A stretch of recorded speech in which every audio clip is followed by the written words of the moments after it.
ऋण सीधा हो गया आपका।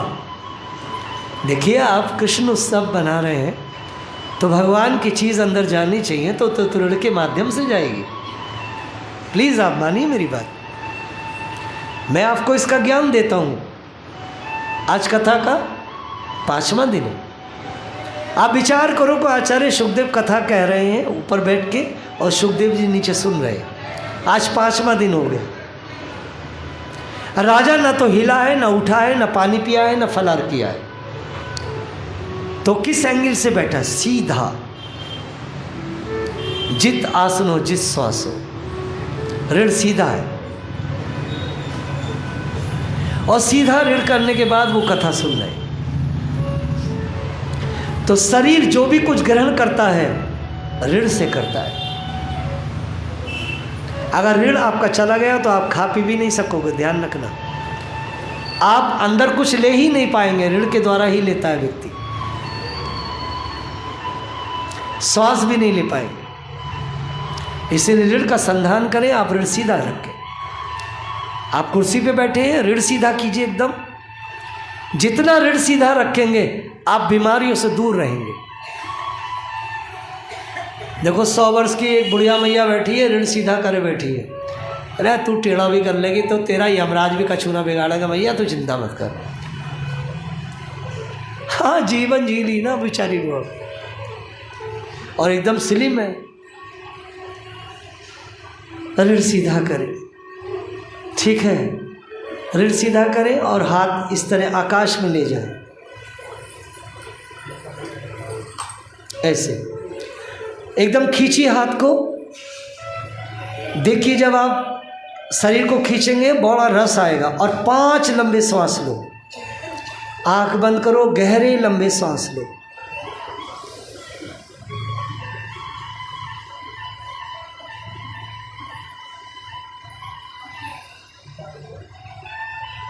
बहुत गहरे लंबे सांस लो, 5 गिन के। आप चार्ज हो जाएंगे, सारी थकन आपकी दूर हो जाएगी। गहरे लंबे 5 सांस लो और फिर नीचे आ जाएं प्रेम से हाथ लेके। दिन में कई बार इस मुद्रा में रहें। जब मन हो जब इस मुद्रा को बनाएं। बिस्तर पर बैठ के आसन वासन मत बना लेना कहीं कि अरे गुरुजी कह गए मंदिर में जाके बनानी है मुद्रा। ये बिस्तर तो गंदो है भैया। गंदो बिस्तर ना, गंदा अंदर पड़ा है सारा धंधा। अरे आदमी से बड़ा गंदा कौन है भाई, सब गंदगी अंदर पड़ी है। इसलिए हे देवियों, जब मन हो भगवान से कांटेक्ट करो। ईश्वर से कांटेक्ट करने की मुद्रा। गहरे लंबे 5 सांस लो, शांत हो जाओ, हाथ ऊपर रखो, 1 या 2 मिनट होल्ड करो। ईश्वर का यहां अंदर जाके ध्यान करो। आचार्य सुखदेव जी ने 7 दिन कथा इसी शैली से सुनी। जित आसनो जित श्वासो, 18,000 श्लोकों का सार है। आचार्य जी ने कहा कि राजन, श्वास को जीतो और आसन को बनाओ। कन्हैया आपके पास होगा, कन्हैया आपके पास। भगवान ने अपने मित्रों से कहा, मित्रों थोड़ा सा यार मेरी हेल्प करो। छोटे छोटे बच्चे बोले, अरे तेरी कहाँ हेल्प पर है, इतना बड़ा उखल से तू बंद हो, कहाँ करें इस बार में। बोले काम करो, खोलो मुँह को। अब बच्चे खोलने लगे। माँ ने ऐसी गांठ लगाई थी कि बच्चे और गांठ पक्की है गई। कन्हैया रोने लगे, अरे तुमने तो हमें और भी मरवा दी हो रे भैया। तो मनसुखा धनसुखा बोले, कन्हैया चिंता मत कर, जे बता करेगो का। बोले काम करो मित्रों, तुम मुँह को घसीटते हुए बाप पेड़ों के पास ले जाओ और ये उखल वहाँ तक घसीटते ले चलो। मैं कहा करूँगो कि ऐसे करके ये उखल जो है ना सब मिलके गिरा लेंगे और मैं कूद के पल्ली पार चला जाऊँगा, फिर झटका देंगे और भैया तुम देखियो ये रस्सी टूट जाए। बोले भाई जुगाड़ तो तेरो बहुत अच्छा है कन्हैया, एक काम कर तू थोड़ा तू भी घिसट हम भी। सब बच्चों ने एकदम पेला लगायो भैया और वहाँ तक पहुँच गए जहाँ वो 2 वृक्ष थे। और ठाकुर जी ने कहा करी कि बस जैसे तैसे उन दो वृक्षों के बीच में जगह थी। ठाकुर कूद के पल्ली तरफ। बच्चे बोले कि भैया कन्हैया अब कहाँ करें? ए भैया थोड़ा जोर लगाओ, टूट जाएगी जे। और भगवान ने उधर जोर लगायो, इधर ग्वारिया ने, और ऊखल बीच में अटको, और जो दो वृक्ष थे वो उखड़ के धड़ाम से गिर गए। और जब गिरे तो किसी को चोट ना लगी, कन्हैया भी फिट है और बालक भी। का है गो हियो ढियो जैसे गांव के लोग करते हैं, वो सब निकले बाहर। बड़े बड़े मूँछों वाले नंद बाबा, सोनन, सब बड़े बड़े नंद जी वगैरह निकले। चाचा, काका, जाट, गुजर, मीणा, ठाकुर, अहीर, सब। इनमें अकल तो है होती ना, जय बड़ बड़ खामे पीवे, वही इनमें अकल कहाँ भैया। और अहीरों के लिए तो भागवत के 11वें स्कंद में बोल दिया, भगवान अपने बच्चों से बोले कि देखो भैया तुम में विवेक की कमी है, तो या हमारे महात्माओं से मजाक मत करियो। तो अहीर जाति के लिए तो भागवत में श्लोक ही है कि इनमें विवेक नाम की वस्तु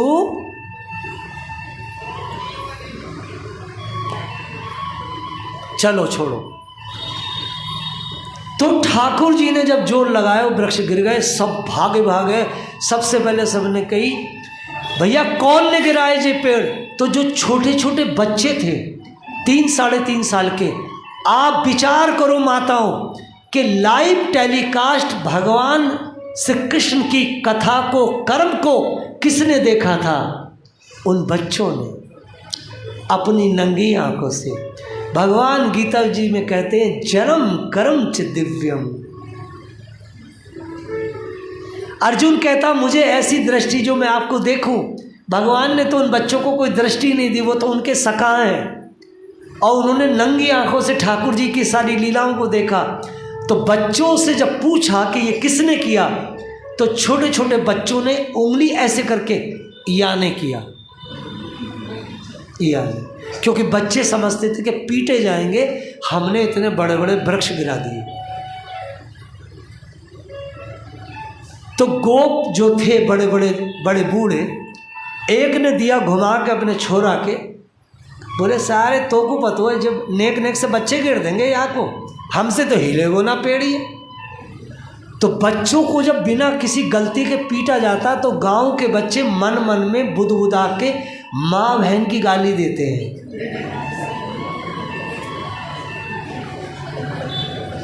छोड़ते नहीं है, यकीन मानो आप, मैं बिल्कुल प्रैक्टिकल बोल रहा हूँ, क्योंकि भाई लाला की कथा है तो मस्ती भी आनी चाहिए। देखो जब मैं कथा करता हूँ तो फिर कथा का भाव, फिलॉसफी देता हूँ तो फिलॉसफी, अपने पास दोनों मान ले। तो मन ही मन में उन्होंने गाली दी और कहा हमसे ज़्यादा पता है तुम्हें, ये हमारे सामने या नहीं गिराए, और हमने तो खुद मिलके गिराए हो। लेकिन कोई नहीं माना उनकी बात। ये बात आगे आएगी, अभी ये मैंने पहले कह दी भाव में। तो जब 2 पेड़ गिरे तो उसमें से 2 देवता निकले, तेजस्वी सूर्य की तरह चमकदार। बच्चे साइड में खड़े थे और उन्होंने संस्कृत में कुछ बुदबुदाना शुरू किया। बच्चे संस्कृत नहीं जानते थे, बच्चे आगे चल के बताएंगे। और उन्होंने संस्कृत में भगवान की स्तुति की। भगवान बंधे हुए हैं और वो देवता मुक्त हैं। परमात्मा बंधा हुआ है और देवता मुक्त है। ये दृश्य संसार में त्रिलोकी में आज ही था, इससे पहले कभी हुआ ना आगे होगा, कि जो बंधे हुए थे वो तो खुल गए और जो मुक्त ईश्वर है वो बंधा हुआ खड़ा है। उन्होंने स्तुति की, ठाकुर जी का यजन किया। ठाकुर जी से कहा कि प्रभु बड़ी कृपा है, नारद जी की वाणी को आपने सिद्ध किया, अब आप हमें आगे आदेश दें। भगवान ने कहा देवताओं अपने लोक में जाओ और मेरा स्मरण करते हुए कार्यभार संभालो। वो चले गए। अब बच्चों ने अपनी माँ से कहा मैया जब ये वृक्ष गिरे तो या में से 2 सूर्य जैसे आदमी निकले और वहाँ ने हमारे कन्हैया की परिक्रमा की। फिर पता ना जरा कहाँ बुदबुदा रहे मन मन में, तो ये भी पता ना कौन सी भाषा बोलने लगो, जो ब्रजभाषा तो बोलना रहे तो वह टाइम मैया ये उनकी भाषा बोल रहा था। भगवान मुस्कुराए, छोटे से ठाकुर जी हैं, बच्चे बात सच्ची कह रहे थे, लेकिन बच्चों की कोई मान नहीं रहा था। और आप आश्चर्य करेंगे 11 साल तक भगवान के उन मित्रों ने भगवान की सारी लीलाओं को अपनी आंखों से देखा, क्योंकि भगवान ने जो कुछ भी किया उनके साथ किया, उनके सामने किया। बड़े बड़े विद्वान ध्यान में, समाधि में, चिंतन में भगवान की लीलाओं को देखते हैं। उन बच्चों का भाग्य कौन कहे जो उन्होंने अपनी आंखों से ठाकुर जी की लीलाओं को स्वयं साक्षात घटते और करते देखा। उनके भाग्य की बढ़ाई ब्रह्मा जी ने की है, शिव ने की है, सब ने की है। किसने ब्रजवासियों, उन ग्वारियाओं के, उन गंवार बच्चों की भाग्य की बढ़ाई किसने नहीं गाई? सबने। इस प्रकार से मेरे द्वारा दामोदर लीला को स्मरण किया गया। भगवान की बाल लीलाओं को के ऊपर मैं 7 दिन की कथा कहता हूँ, एक एक लीला का रसास्वादन करता हूँ। कोई मुझसे भागवत के नाम पर 7 दिन सुनना चाहे तो ये पंटाई हमसे नहीं होती। हम तो प्रभु के एक एक लीला में रस लेते हैं और देते हैं। एक लीला को मैंने बहुत ही सूक्ष्म में आपके सामने स्मरण किया। आइए भगवान का नाम का आश्रय लेते हैं, फिर दूसरी लीला में पहुंचते हैं।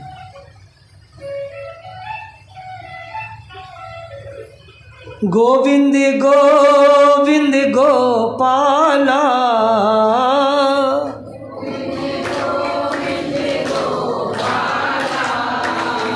मुरली मनोहर नंद लाला,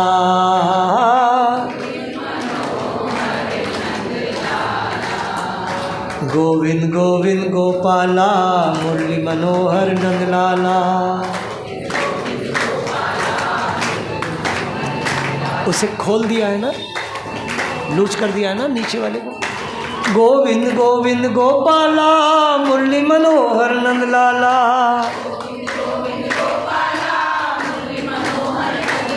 हे गोविंद गोविंद गोपाला, मुरली मनोहर नंद लाला,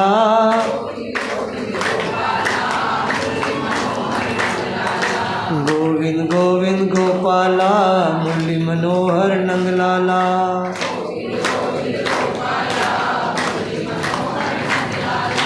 गोविंद गोविंद गोपाला, मुरली मनोहर नंद लाला,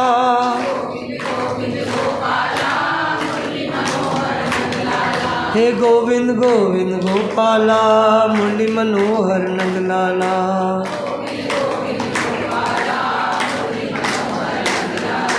गोविंद गोविंद गोपाला, मुरली मनोहर नंद लाला।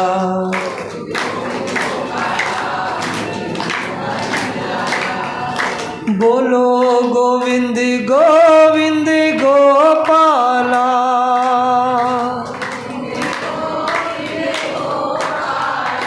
हाँ गोविंद गोविंद गोपाला,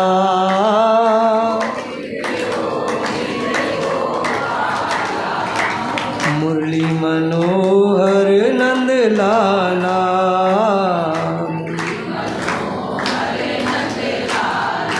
हाँ मुरली मनोहर नंद लाला।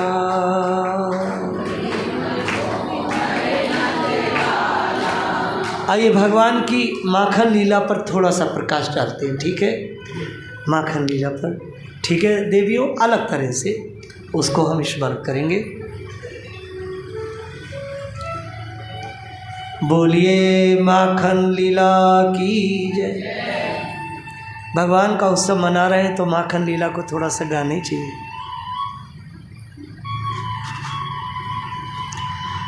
जब कोई कहता है कि माखन चोरी लीला, तो हमें बड़ा क्रोध आता है।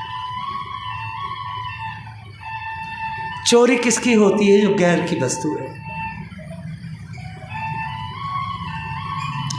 ये माखन चोरी लीला नहीं है, ये तो प्रेम लीला है।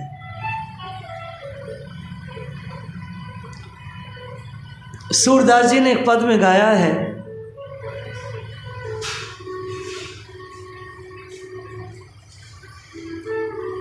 कि श्री गोपियां आपस में वर्णन करती हैं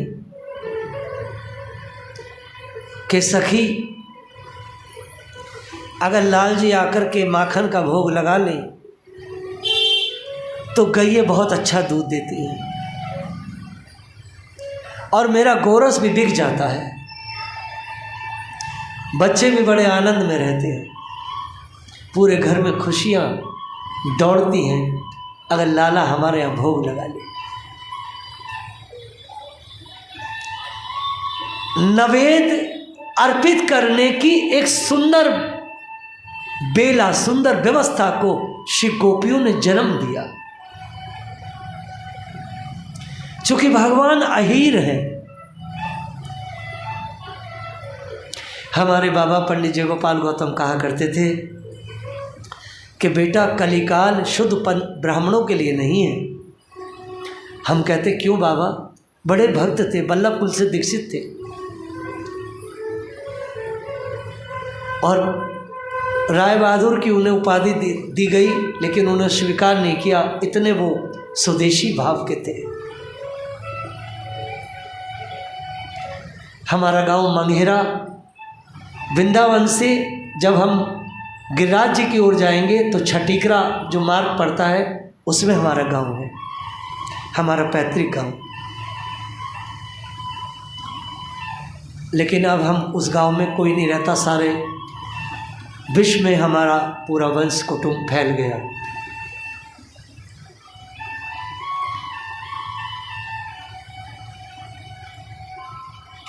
श्री गोपियों ने नवेद अर्पित करने की एक नई विधि निकाली।